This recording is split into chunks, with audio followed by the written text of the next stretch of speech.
Okay, we're good.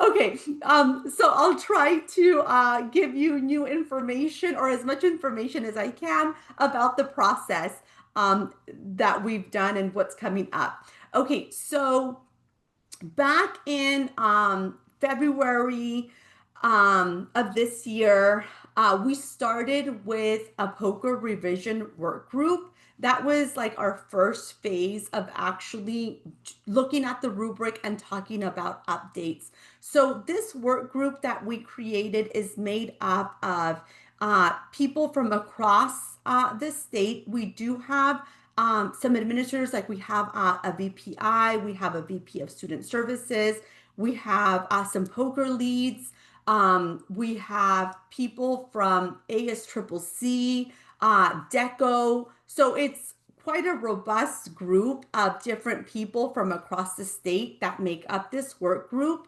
So back in February, we started meeting, and we were meeting every other week from February to June.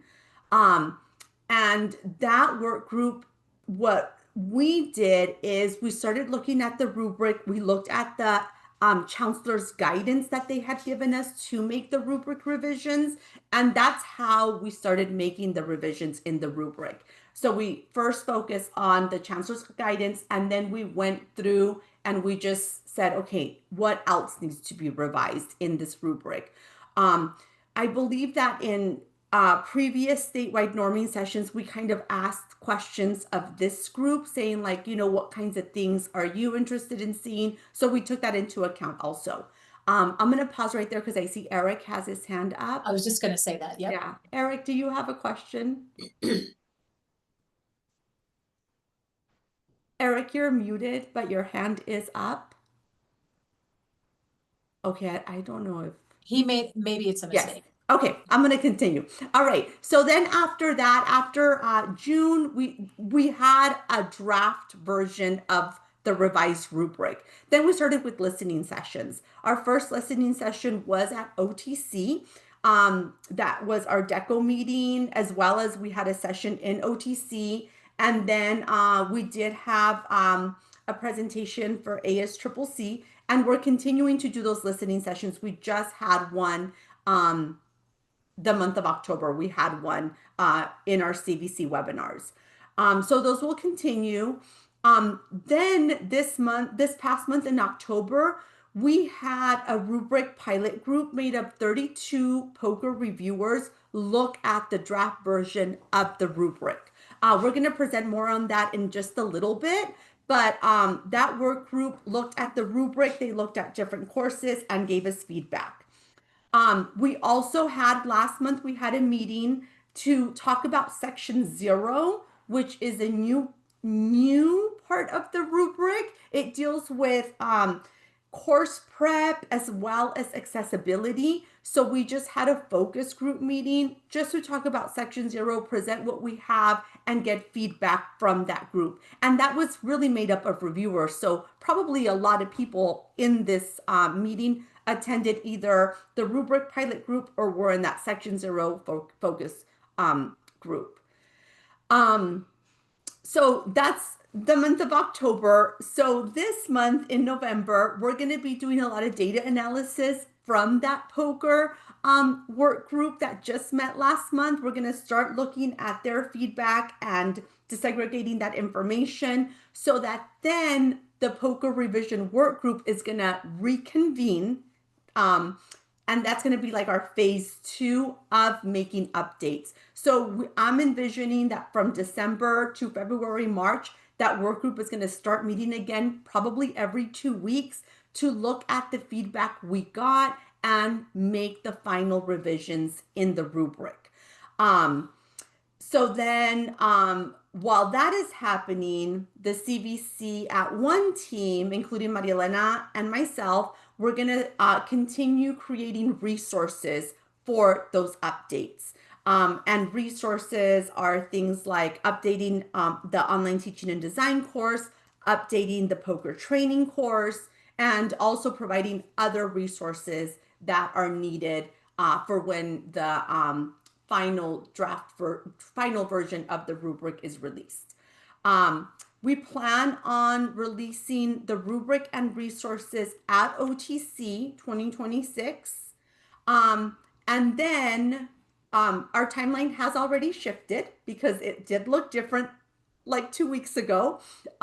So after the release of the rubric in OTC, as well as the resources, we're going to do a year of college prep period, I'm calling it. So basically, in that year, you're getting your college ready to adopt the new rubric. You'll have the new rubric, you'll have the resources, and in your college, you'll go through whatever processes your college needs you to go through, like presenting to academic senate, like meeting with your review team, with the goal for a rubric final adoption fall 2027.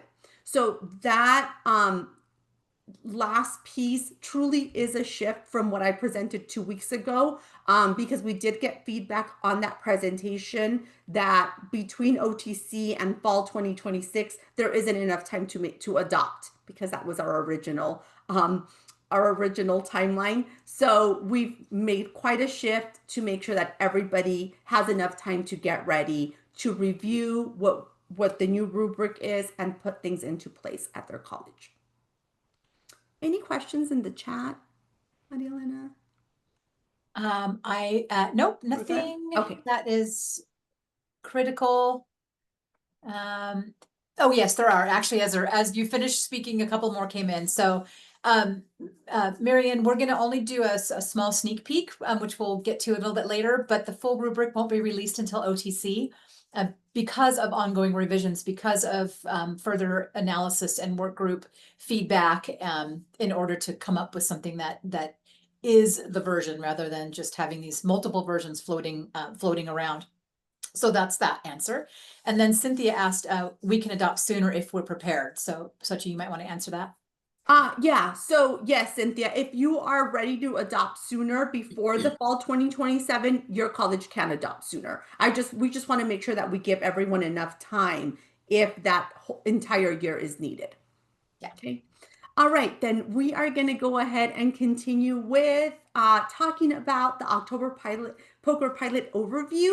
And I am going to hand this off to Liesl. I'm going to let her go ahead and introduce herself. She's been a really important part of that October POCR pilot group. Thank you, Sochi. Hello, all. Good morning. Very nice to see some familiar faces and names.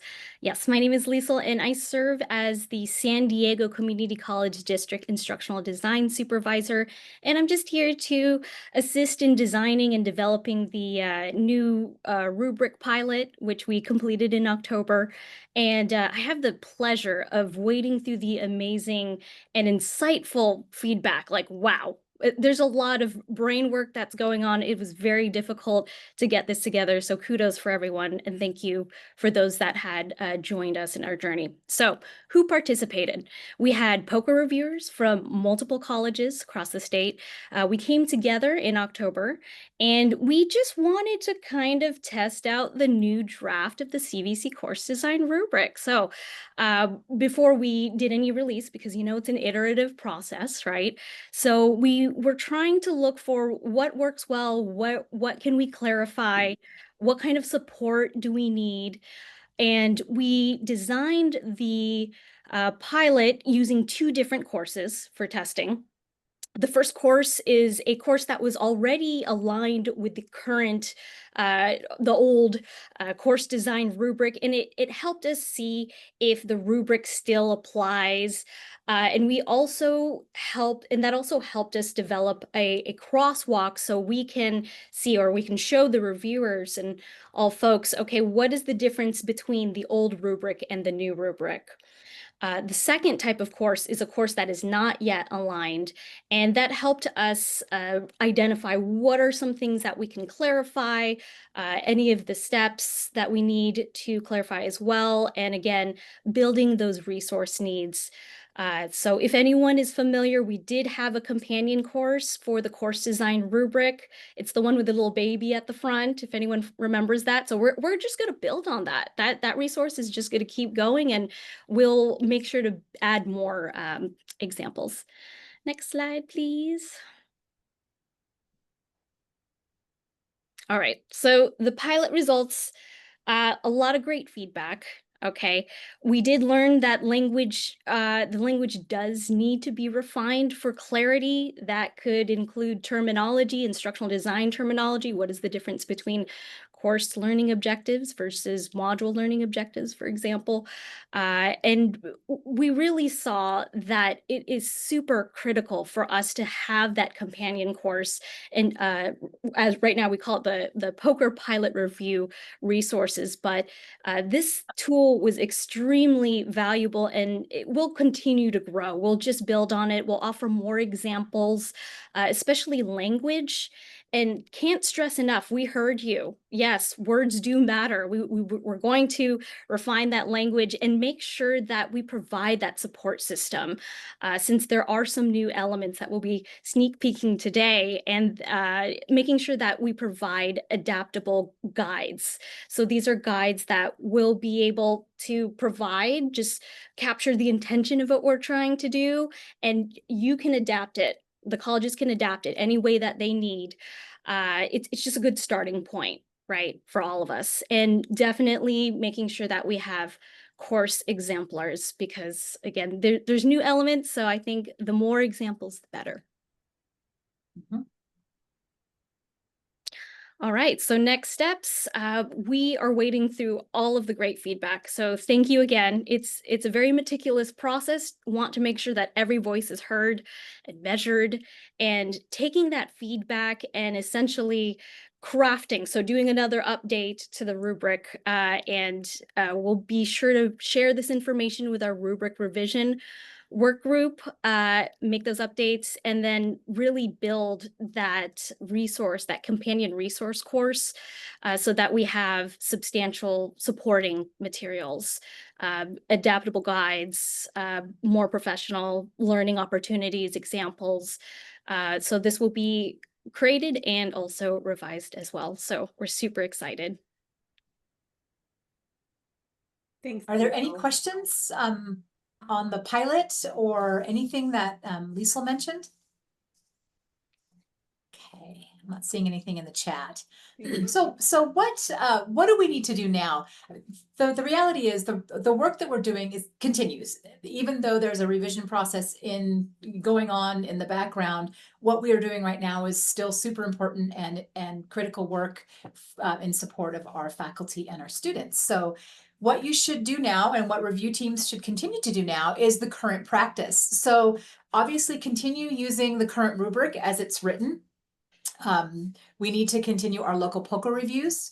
We need to make sure that that we're doing the work that we have always been doing, and POCR certified colleges continue to issue those badges, and that you keep supporting your faculty, and that the CVC keeps supporting faculty through the OTD, POCR, and any other related training efforts. So in this year, and essentially will end up being a couple of years as we sort of shift and move our processes to be in support of the new rubric, then we can adopt and we can shift in resources as they arrive and as they come to us. And I think this always matters, but what matters right now especially is that our efforts right now are current and continuing. The rubric updates are in progress. They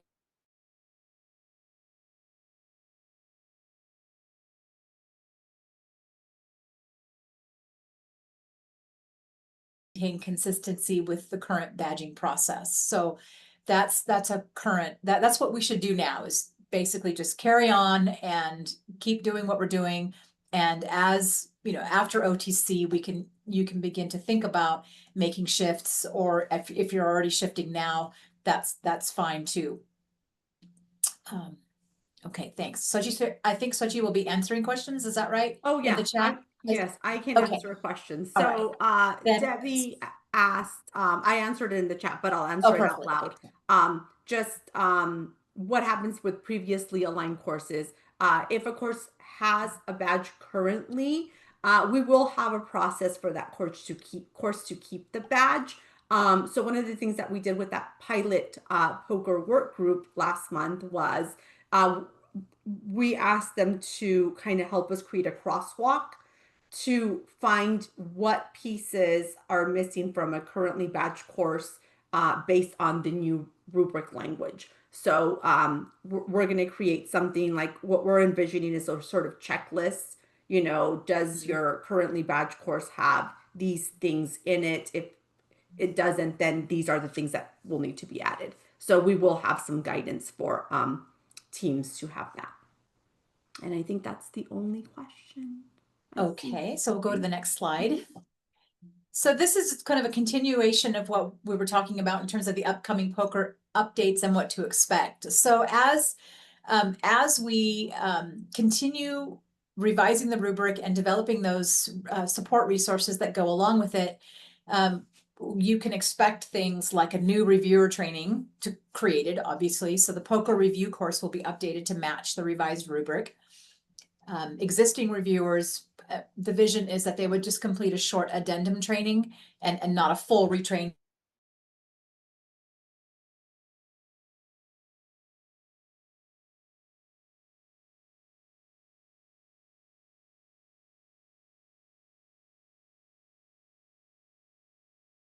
Badge workshop, we were brainstorming like what do we do, and so I think that this idea of keep your badge work session or workshops would be in the model of a train the trainer, where the CVC would support the POCR leads and the POCR review teams in understanding the requirements for keeping a badge, and then providing the resources, the checklists, all those things, so that you then go out and train your faculty and go out and train other places on your campus for those keep the badge sessions. The audience for this session would be the POCR leads, and it would be for the primary purpose of rebadging those courses that are already aligned. It was currently aligned. And then for now, as we hear from the field, as we hear from the pilot group, as we hear from other sessions and listening sessions, we're going to continue to build those resources and the support. So it's based on your feedback. So it's been really important to have everyone's voice as we sort of work through some of these changes, and really think carefully about the support resources that we can provide for people in the field. Thanks, Marilena. So a few things in the chat. So I'll answer Betsy's question. The additional requirements for previously badged courses could create contract issues. We would need to negotiate compensation for additional new rubric upgrades. Yes, completely understand, Betsy. And that's why we're giving it a year. Shifting the timeline makes sense, because every college works so differently, and every college compensates or doesn't compensate, faculty reviewers. There's just, everybody works just so differently. So I think revising that timeline is very appropriate, and providing you everything by the end of this academic year, is going to be helpful to know what it is that needs to be done at your particular college. So I completely understand. I just want to mention what Moses says in the chat, that this looking at already badge courses could also be an opportunity for us in our own college to look at courses that currently have a badge or have had a badge for a long time. So that's something that we are talking about at CVC, and seeing how we can help or support that, because a lot of those things are local decisions, but there will be more talk about that and more information for everyone on that. And then Samantha mentions that, let's see. This is the idea of the badging, prioritizing, and I don't know if I can answer that. That's an exchange question, I think. Yeah, that's a technical question on the exchange. However, I do know that CVC is committed to making the badges be the priority. I'll have to get an update and a clear answer on that for everyone. So I'll work on getting that. And I think that's information that's pertinent to everyone. So maybe in the next POCR email, I'll include what I found from that, like where are we at? But I do know that CVC is committed to making sure that badge courses do have priority in the search. And Jennifer had a question about the timeline. So yes, so the launch would be fall of 26, soft adoption or soft launch, and early adopters, that kind of a thing, and then to give colleges time to pivot their processes, pivot their trainings, pivot whatever they're doing if they haven't already started that or thinking about it yet. That would give them that full academic year, and then 27 would be the full adoption. Is that correct, Sachi? Yeah, Okay. that is correct. Yes. Okay, so I'm going to go ahead and continue on because we are going to put you out in breakout groups because that's just going to give you an opportunity to focus on specific pieces of the rubric that we're going to share with you. But right now, Marilyn and I will kind of quickly go over what each of the groups will be looking at as far as the rubric pieces. So, one of the pieces that you're going to be looking at is this is new rubric language new draft rubric language. I want to make sure that we all know that it's draft. We're still working on it. So this would be what we're calling 1.2 equitable use of technology. So what we're going to give you is the aligned language and the exceptional language. We no longer will have what's the not aligned called right Incomplete. now? We will have the incomplete category, but no language in incomplete. So if it's not aligned, then that means that it would be marked as incomplete. But this is the rubric item, equitable use of technology, and aligned means the course clearly explains how required technology supports learning and where to access it. The instructor provides guidance for getting tech support and encourages students to seek help if they experience technology-related challenges. So this is, we had some technology already in our current rubric, but this is stepping that up and making the language a little bit more robust. And I'm going to continue on because I do want to make sure that we have enough time in those breakout sessions, those breakout groups. 2.3, assessment alignment. So this one aligned is assessments are clearly connected to the module objective and include a variety of assignments that are appropriate for the course level and organized in a logical sequence.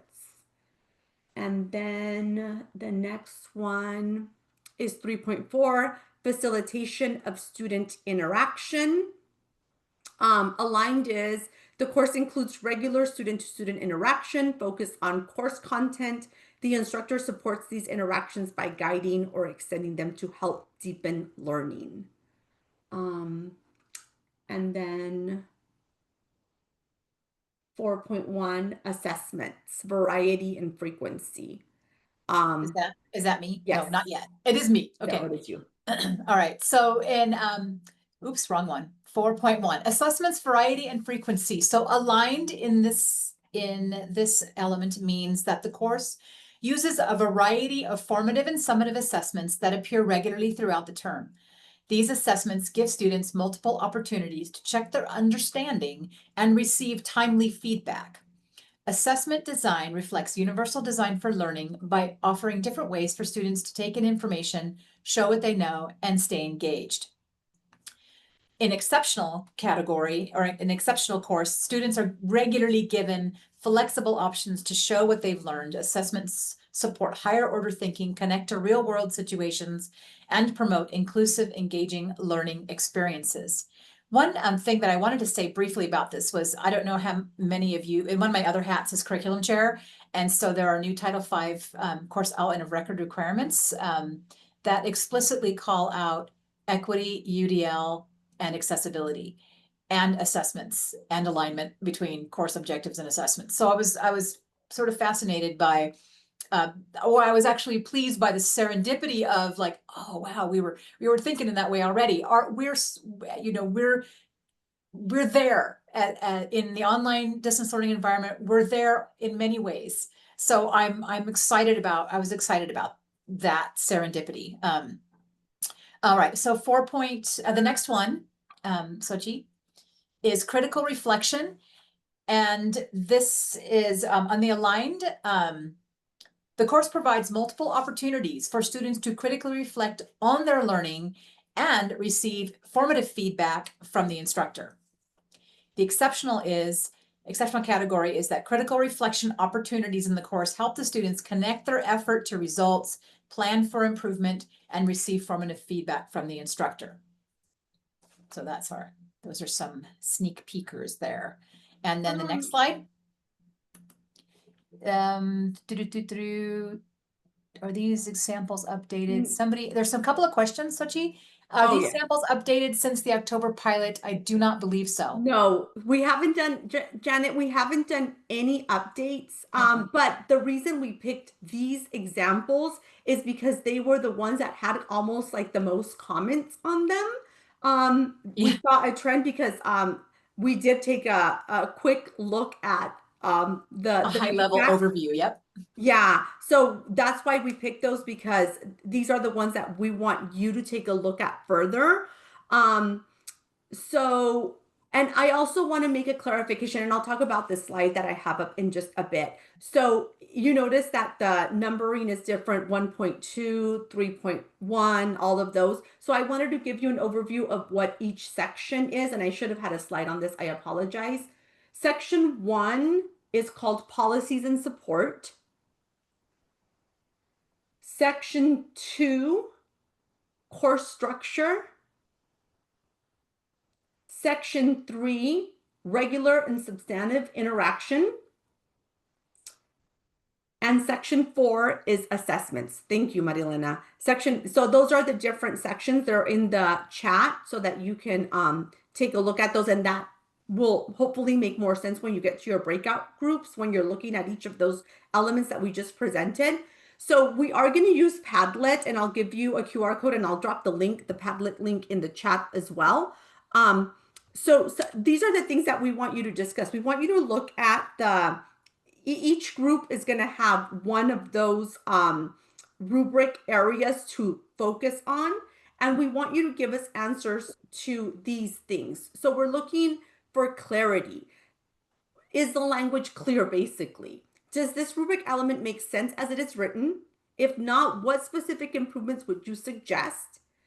Then we want to look at challenges. What challenges might arise when determining if this element is met? So as a reviewer, what challenges could you see happening with the element? And then we also want your feedback on resources. What kind of resources would you need as a reviewer? What additional resources would you need to evaluate the rubric element effectively? And then what resources might a faculty member, a course author, need to meet this rubric element successfully? So sorry about that. I do have a QR code for a Padlet, and I'll also drop the link in case there is the link for the Padlet. I hope it works. I tested it out so many times. So I hope it works. You should be looking at this Padlet here. Right. Okay.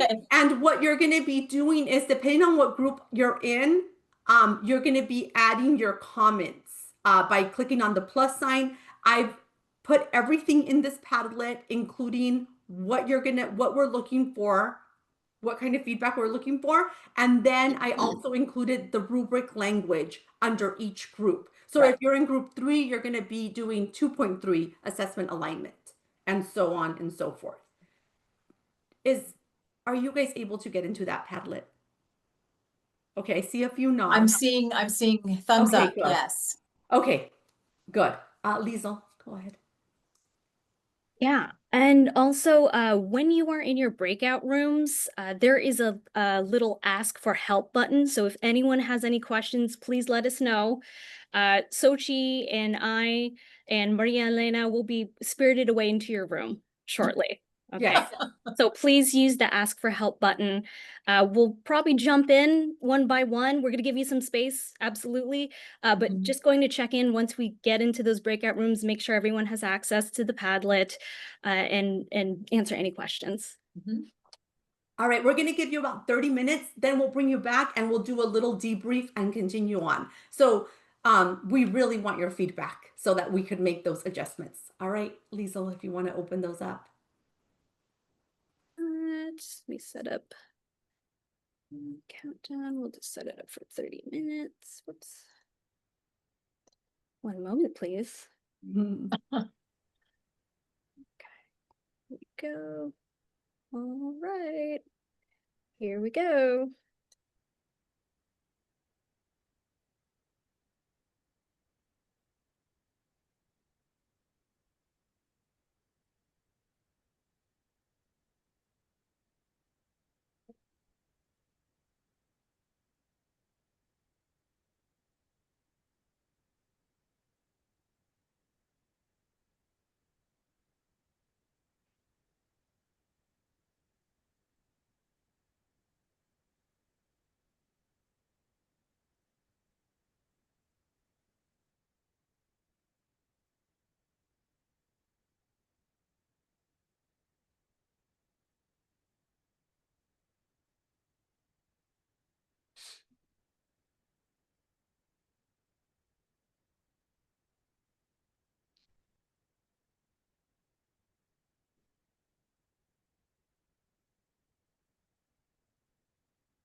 Looks like most people are in their, or getting in their rooms or in their rooms. So that looks great.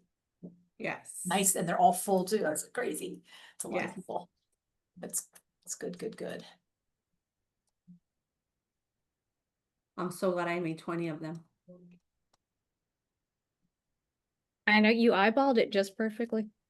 I know. It's miraculous. I'm so glad for that ask for help button. I didn't know that it existed. Yes, and so How Chi, cool. if Where you is that ask? Where is that? I think it's somewhere on the right-hand side. In a So when breakout you're- room or just? Yeah, Oh. in the breakout room. So if you're a Ah. participant right now, we're co-hosts and hosts. Unfortunately, Sochi, you'll have to let us know to spread out because only the host will receive that Oh, notification. okay. Unfortunately. So if you need us, just Okay. just do a direct message and just let us know. Go to room, whatever. Oh, you know what? I see that Matthew is not assigned or Jeannie is not assigned. But Oh, yeah. Yeah. let me Ginny assign them. and Matthew are not assigned. Yeah, I'll assign them too. Oh, Let's see. okay. Thank you. I apologize. I just jumped on. Oh, no worries. No worries. Same with me, thank you. Okay. Let's try with 12 and 6. I'll do And- yeah. And 12 and 6 and yeah, 12 and 6 are not full. Okay. Do we want to pause recording? Oh, Not just the tech ready survey, but also how, like what to expect from an online class. Because a lot of times people are under the impression, this is something I've heard multiple times, oh, the online class is actually easier to face. And if you're going from high school to college, that's an intermediary step. So things like that, where we can actually get support from that level. The other one is we're going to be tech heavy, right? We have an AI class on the books. How do we also loop in our IT? We talk, who brought this up in our group? This is so cool, is we have our own expectations of when we reply to students, 24 hours, right? But how long does it take IT to get back when there's a question that we can't handle? And how do we loop in IT, more officially? How do we pull all these resources together so that we're kind of, surrounding the students with support? Those are great comments. Thank you. Okay, Dipali? Thank you. Hi, everyone. I believe we have been adding in the Padlet, so thank you for providing wonderful tools. I would like to say thank you to all the hard work which has been put in for over the years, coming from 2014 OEI rubric. Folks that we have been part of OI rubric POCR team since 2014. and I saw Cheryl and few other folks for all these years that we have been, norming and creating the rubric. But one thing that we heard from our norming session today about the workload for both faculty and evaluators, and how we can simplify the process, since as a faculty we want to continuously create new assessments and coursework, even if they are reviewed or not.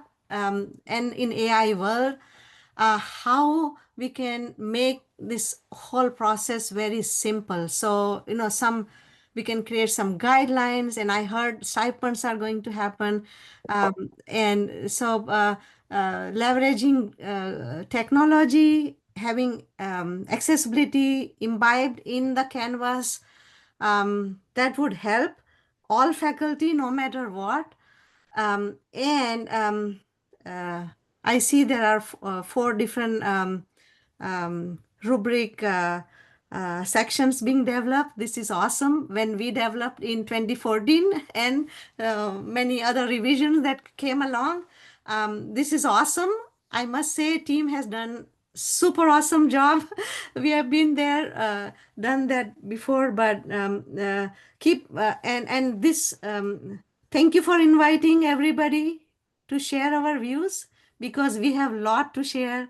Especially AI is happening as we speak, and we want to give quality, courses for our students, and we want to reduce workload for ourselves. So thank you so much. You are welcome. And I think that we're out of the debrief time, so I'm going to hand it back to Sochi. But thank you so much, and continue to provide comments in the chat or in the Padlet. Yes, please do, because we'll be looking at this Padlet even after this. So we are going to change gears, and I am going to present our very, very gracious Jane Bowers from Antelope Valley College, who is actually going to share some really cool stuff that she's doing at her college to help with getting courses ready to be reviewed and, aligned and all of those great things. So Jane, go ahead. Hi, everyone. I'm going to share my screen. I think that what I'm going to present is kind of aligned to what we've been doing today at this session, to collaborate with each other, share our thoughts. So it will kind of flow to what we're doing at ABC and how it connected to what we just did here.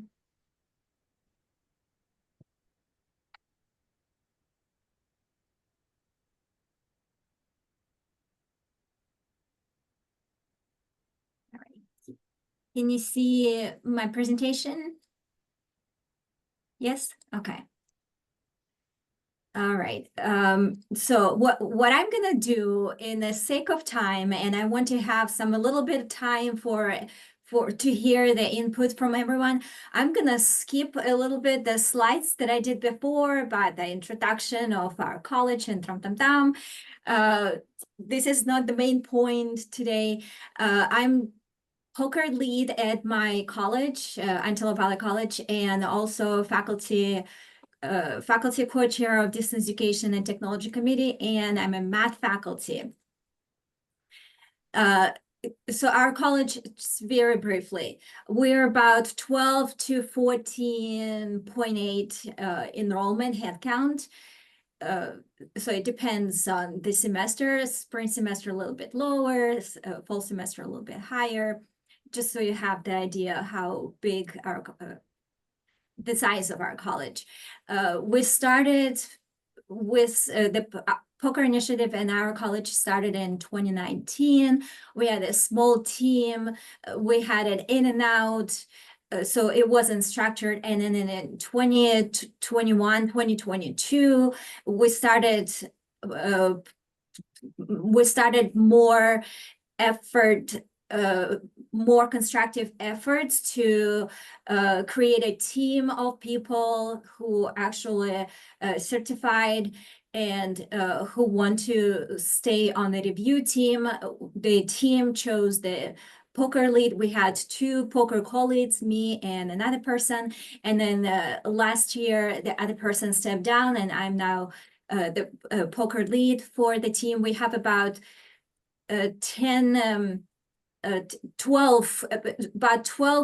POCR certified faculty, but from the semester to semester, it varies who is available, because, you know, faculty are busy, they have multiple assignments, and those faculty who complete the POCR training usually are those who want to learn something new, and then who want to learn something new in multiple fields, and who want to be involved in multiple projects. So we're going from 3 reviewers in the semester to this semester we have 6 reviewers.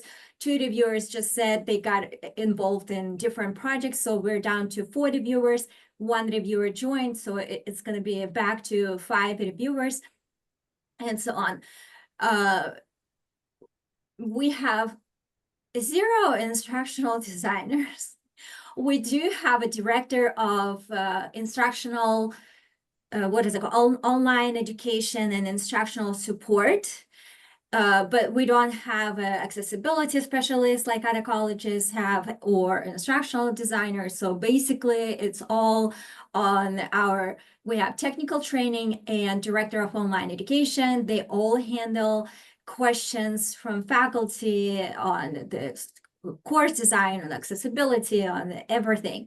So they're very, very busy and very helpful, despite of everything that they have a lot of questions, a lot of support, but they're very supportive.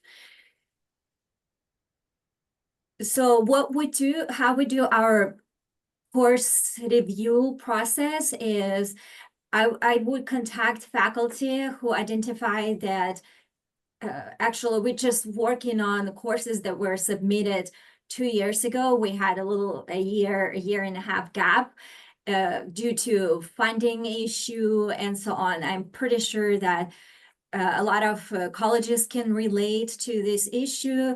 Luckily, we did get the funding back, and now we're able to continue reviewing courses. We're now reviewing courses that were submitted, the faculty submitted 2 years ago. And because we do not have yet support in terms of stipends and so on for new faculty to submit the courses, what we have to kind of go around how we can support faculty without actual compensating them yet. It's still in the works. We're working on it. So our current process is faculty completes the self-check form, then I would assign a peer reviewer. We have 1 peer reviewer per course, and then the reviewer works with the faculty to give the feedback on the form, on the review form, and then faculty response on the review form. So we keep everything in one place. All communication in one place, so that I, as a lead, can go and see what is going on between the reviewer and faculty and so on. And then once the reviewer finishes, then I review the course. Then I do the final review, and if anything, there's any complications with instructor or any questions, that I would work with the instructor. Now, I wanted to get to this slide because this is the most important slide of my presentation. I've been looking at what other colleges are doing for POCR, and there is not that much information available, because I guess because of the financial restraints on the program support and so on. So I looked at the completion dashboard, at the CBC dashboard completion. And what I did, I started contacting colleges who completed a substantial amount of courses reviewed this particular year, this year, not last year, not the previous year when it started, but specifically this year. And I wanted to learn what is the best practices and what other colleges are doing that to sustain the program and how they sustain the program. And a lot of comments that I heard from POCR leads is that what helps is the pre-review process. When faculty know what the rubric is, faculty know what would be expected from them, this support is needed. As a reviewer, we go through extensive training. We know exactly what the rubric is. It's kind of the situation when we're in class and we know our subject very well because we are professionals, right? We've been talking about it 1,000 times, but students don't know. And it all seems clear to us, but students asking questions and we think, wasn't that not clear? It should be clear. Well, it's not. It's the same situation with instructors. When we say, hey, here's the self-check form, completed it based on the OAI rubric, they would be, what? And what happened previous semesters, some instructor would say, oh, no, I cannot do that. It's too much. It feels overwhelmed. So what I decided to do this semester, I reached out, I sent an announcement, campus-wide announcement, and reach out to those instructors who submitted the courses and who are waiting in line to be reviewed, and offered a faculty learning community, which in our college, I know that different colleges have different ways, different requirements for the FPD, flex credit, the faculty professional development credit. In our college, we have the opportunity to offer faculty learning community for the instructor to get up to 10 hours of FPD credit per semester, or 20 hours if it's a year long. So I offered a semester long FLC specifically on the rubric. So in this learning community, what we do, we meet once a week for an hour, which I now realize it's not enough. It's about 8 meetings, 8 or 10 meetings we have, and of course there's a homework. And so what I learned from this community that I've been running this semester only. This is the first time, it's not the end yet, but so far, here are the conclusions that I can make and learn maybe for the next semester. First is, like I mentioned, 1 hour a week is not enough. It needs to be at least 1 hour and a half, because we having great conversations, like kind of what in the breakout rooms. Like Christine said, my mind just exploded. I learned so much during just this breakout session, and this is so important. I've been part of several state community of practices, and I learned so much in just talking to people and asking, what are you doing? How are you doing? What challenges your college facing? What challenges are you facing? And last semester, I also offered a AI FLC for math and science colleagues, my division specifically. And people were so eager to share the challenges that they're having and maybe solutions, what others can suggest. So this community brings out the small community. It's about, we have 12 people in the community, and they are it's more likely than someone would ask question and share what problems they have if they just given the rubric, here's review your course, write the examples, and so on. We have great conversation in this small amount of time that we have. And I'm definitely going to continue next semester, the same practice, a different group. But so far, what people have been saying, that it has been very helpful for them to finally understand what it is, to find the examples, to hear from others.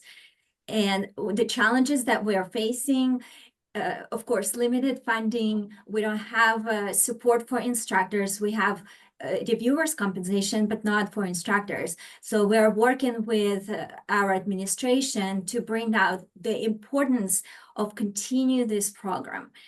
And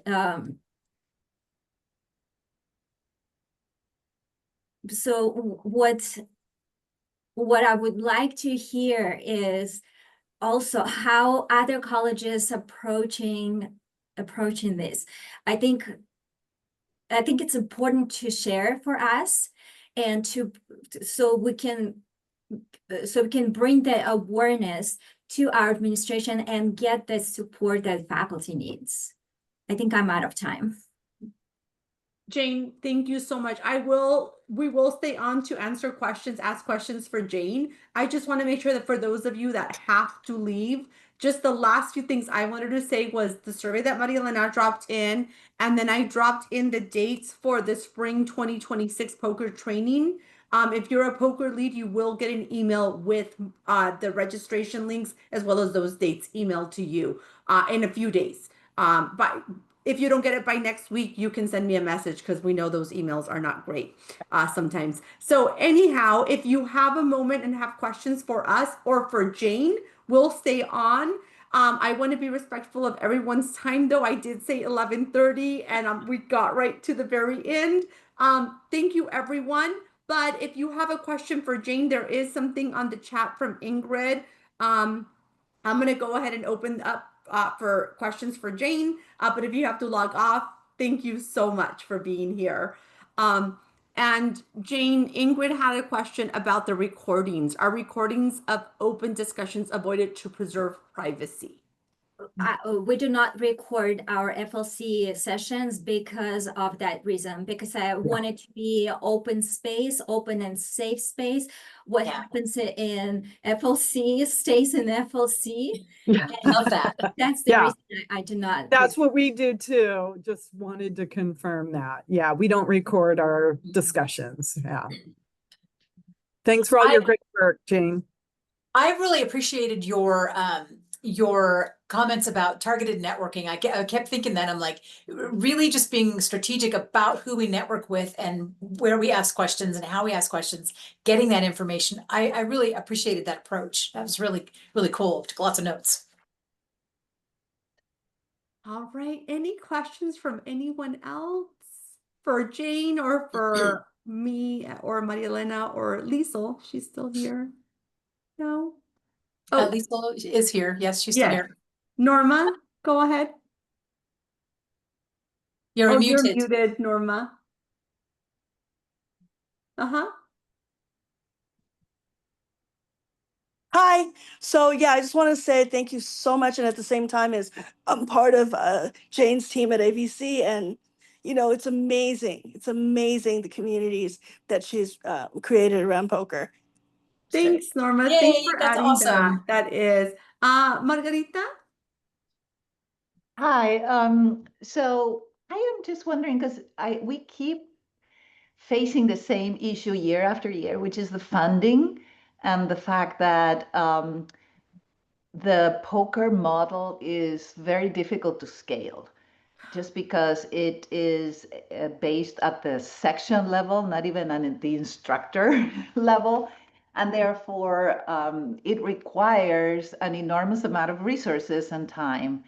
And I was wondering if there are any efforts in terms of budgeting at the state level that would ensure some sort of ongoing stream of monetary resources to fund these things, because every college every year is facing this. Every poker group is facing reductions in the budget, or in not knowing whether we will continue the model that we have locally year over year. And therefore, I think that, and then when we think of, well, I am poker certified, but my classes are not, I mean, I am a reviewer, but I don't have classes that have the badge. because I am a reviewer and I'm doing a lot of other things. I'm not teaching that much, that's for sure. So again, how do we scale it, and how do we ensure the stability in funding? I think that without those two areas, this is a great effort, and I love being part of this endeavor, because I think it's so rewarding for students in particular. We help them a lot. But how do we tackle that ongoing, pervasive issue? Yeah. Margarita, I wish I had an I answer know, for I'm like, you. Oh, yeah. that's It's a the answer we rhetorical, it's a cannot. rhetorical question. It's a rhetorical question. I think one of the things is